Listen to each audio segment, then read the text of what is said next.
The murder of an eccentric millionaire was not entirely a surprise.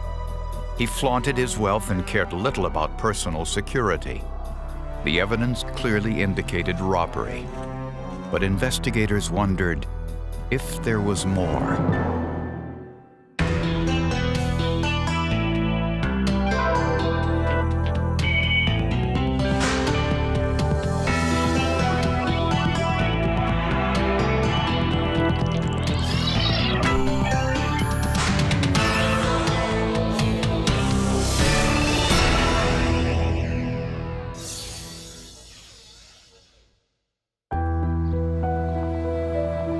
Battle Creek, Michigan is home to one of the largest breakfast food makers in the world.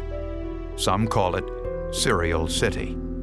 80-year-old Robert Rogers lived his entire life in Battle Creek. Through some real estate investments and his ownership of a small trucking business, he was a millionaire many times over. He was a tough old bird. He never pulled any punches. He was always a son of a bitch to me. Rogers was stubborn, too. He always carried large sums of money and didn't care who knew it. He would joke that he would have several thousand in this pocket, several thousand in a pants pocket, and a couple more thousand in his back pocket, and he generally did.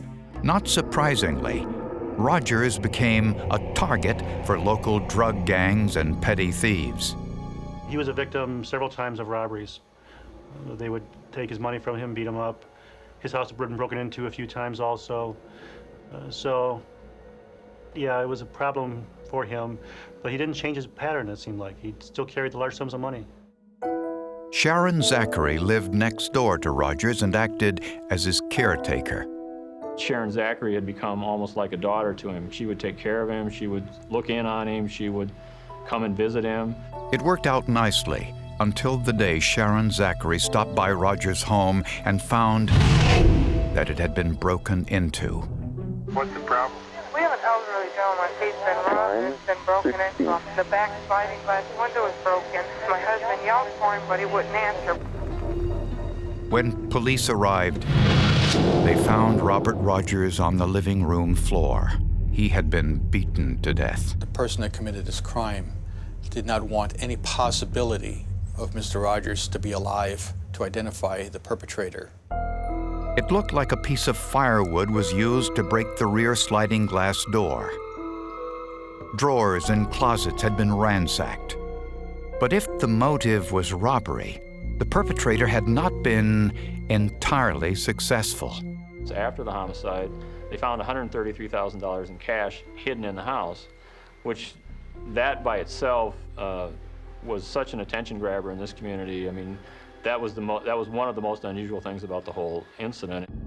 The blood evidence revealed Rogers was beaten at 2 different times.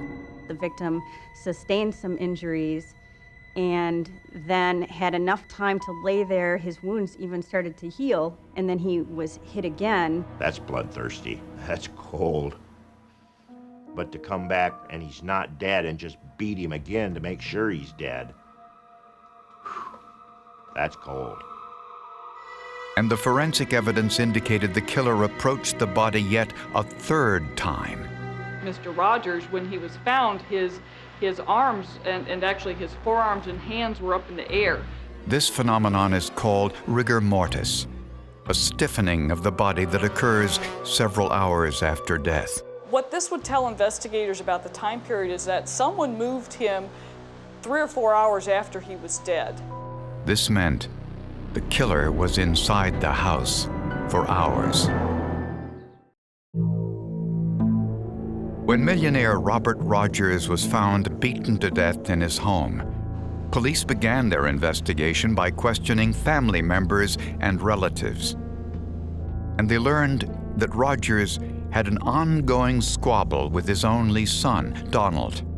They were barely on speaking terms. Donald told his father he was concerned about his memory problems and wanted to take control of his father's finances. Rogers retaliated by cutting his son out of his will. Like I said, he was a tough old bird, yet I could never do anything quite good enough for him. Donald insisted He didn't murder his father, although he admitted the two had serious problems. We were putting a roof on the building out here, and I guess I just wasn't doing it fast enough. He picked up a thing of shingles and threw them at me, and I went right over the end of the roof, flat on my back. Knocking him off the roof. When a police officer hears that there's that much animosity, and especially when they find out Donald had been cut out of the will, out of a fairly substantial estate, that's got to raise a lot of red flags for an investigator.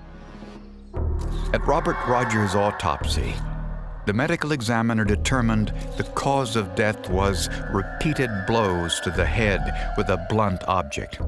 This clearly was a homicide. With the number of blows, it appeared he had been struck 25 to 30 times. I really can't speak to the state of mind of the killer, although it certainly appears that they're enraged. But no murder weapon was found at the scene.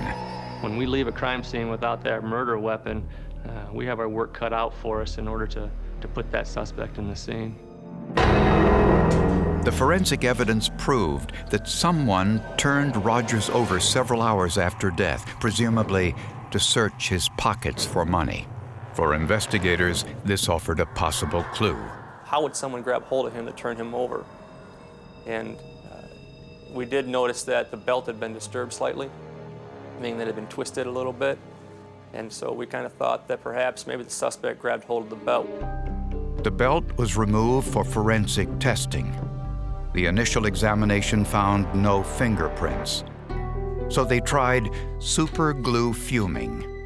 It's just simply heating up the super glue inside of an enclosed chamber, allowing that super glue to vaporize, and it has the physical properties to want to adhere to the fingerprint residuals left behind when an item is touched. And it revealed a partial thumbprint, about 5 inches from the buckle. The quality of that latent fingerprint was very poor. Again, on a scale of 1 to 10, this latent fingerprint was about a 2 to a 3. This is the only belt that I've ever obtained a fingerprint off of. Investigators found their next clue in the shards of broken glass. There was a beautiful footwear impression. It was maybe half of a shoe, or the whole ball area of the shoe was present. This may have happened when the killer stepped into the house after breaking the glass. So it gave me a lot to work with regards to looking for accidental characteristics or markings. Using various databases, analysts quickly discovered the print was from the left shoe of white Pier 10 brand tennis shoes. Also at the crime scene, investigators found a set of keys in the grass next to one of the ponds on the 10-acre property. The keys opened the doors to Rogers' home. Divers searched the ponds and a week later found a 3-foot length of pipe with a water sprinkler attachment at the end. While there were no fingerprints or hair on the pipe, there was a tiny speck of blood, which was sent for DNA testing. How it got left there has always been amazing to us, because it obviously had to have dried first when it was found put in the pond. Otherwise, it would have washed off as soon as it was thrown in the pond. To determine if this was the murder weapon, investigators devised a test to see the marks this pipe would make on a human skull. At the time, there weren't a lot of different surfaces or forensically available sources for reproducing human skin. And so in this particular case, I used just a honeydew melon. It had a smooth surface and it was rounded. It was approximately the same size as a human head. She struck the melons from different angles and with varying amounts of force. When I hit the test surface, to try to create as many different patterns as I could using that particular pipe. And then I compared them to the wound patterns seen on the victim. Scientists concluded Rogers was killed with this instrument. Why was this significant? The person that had the keys may have dropped them when they threw the murder weapon into the pond. Investigators wondered whether the house keys belonged to the victim's son or someone else. Police now suspected that the Robert Rogers crime scene was staged and that the killer actually entered the home with a set of house keys. Now we call into question the whole idea of the breaking and entering. We call into question whether or not this was a crime of some outsider coming in and trying to rob Mr. Rogers, or was it someone that had access to his house, access to Mr. Rogers? Investigators asked the victim's estranged son, Donald, where he was at the time of his father's murder. He said he had an alibi and offered to take a polygraph test. The guy who gives it to me, he says, well, you passed the polygraph test. I says, you passed it? He says, yeah. He says, you're a lousy liar. Which is, that's cool, you know. So investigators turned their attention to Sharon Zachary, who not only lived next door to Rogers, but worked as his caretaker. Sharon said she was with a friend shopping all day across town, but investigators discovered something suspicious. She made several large expenditures in the months leading up to Rogers' murder. She started spending money. From about January to around April, it's estimated about $65,000 was spent on her own personal items. She bought a new car, a boat, and took her family on a Caribbean vacation. The expenses exceeded her family's discretionary income. Sharon was a part-time car salesperson. Her husband was a sales representative. And investigators also learned that Rogers named Sharon the sole beneficiary of his multi-million-dollar estate. Armed with a search warrant, investigators confiscated Sharon's shoes for analysis. I believe we got over 20 or 30 pairs of shoes into the laboratory. One pair caught Michaud's attention, a pair of size 6.5 tennis shoes. Michaud dusted the shoes with powder and applied a sticky sheet of acetate to lift the print. All shoe impressions are distinctive. When a shoe is made and it comes out of the factory, it's exactly like every other shoe made in that particular mold. And as soon as you start walking on that shoe, you get microscopic scratches and cuts and nicks in the bottom of the shoe that makes that shoe different from all others in the world. The shoe impression found on the glass at the crime scene had various nicks and scrape marks. Interestingly, Sharon Zachary's left tennis shoe was the same size, make, and model as the impression found at the crime scene. And it also had the same nicks and scrape marks. The surface was so clean, it made just a beautiful, very detailed impression.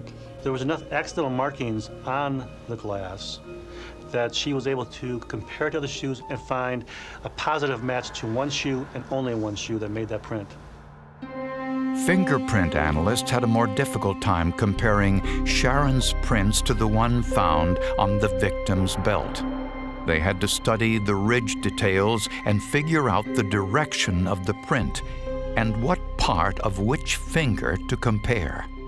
After 3 days, they discovered the print on the victim's belt was the side of Sharon's left thumb.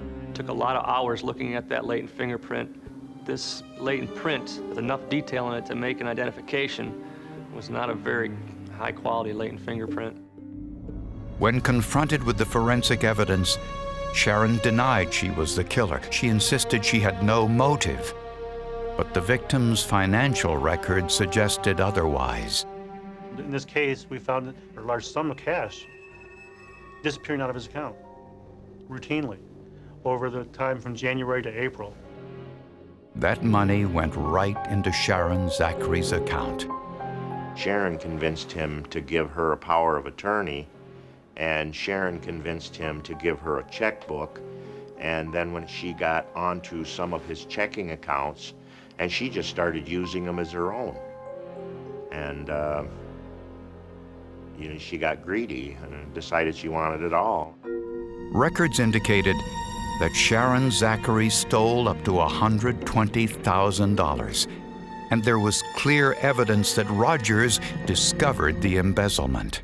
Sharon Zachary was helping herself to Mr. Rogers' funds, and Mr. Rogers apparently was not happy about that and had his power of attorney withdrawn to put a stop to Sharon Zachary helping herself to his money.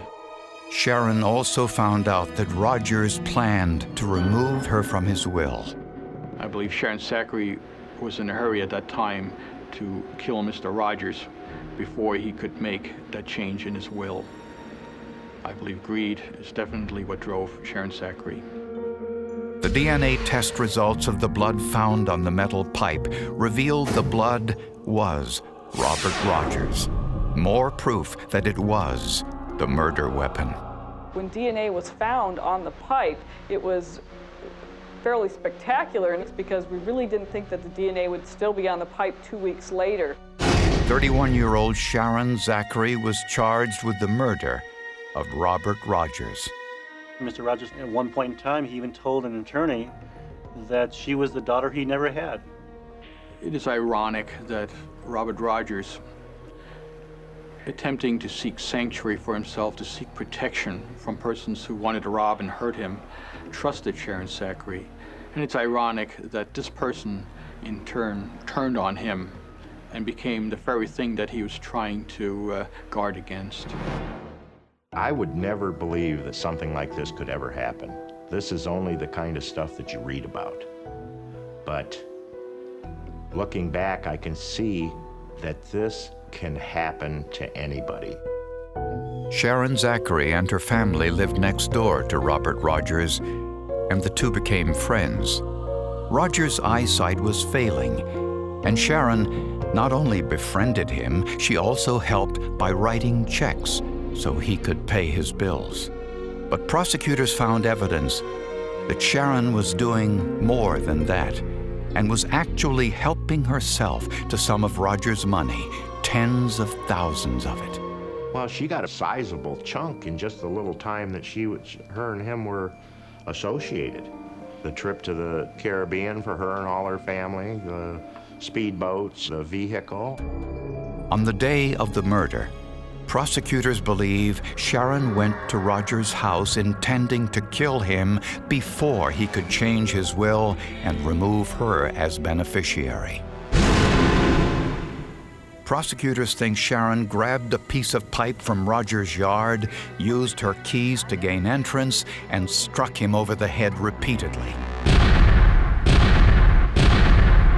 As he lay unconscious, she spent hours searching the house for the money he had stashed away. If she did find money, she didn't find it all. At some point, she must have realized he wasn't dead, and she struck him again. Once again, she searched the house for money. Before leaving the house, Sharon turned Rogers' body over to search his pockets, leaving her partial thumbprint on his leather belt.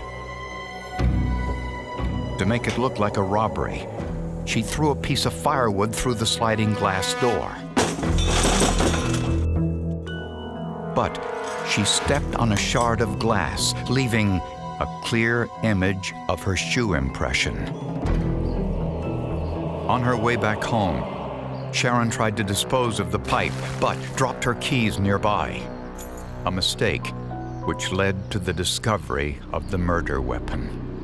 Sharon Zachary, after committing this crime, established an alibi to be seen in different locations at a point far away from her home to try to establish that she couldn't have committed a crime by having not been there.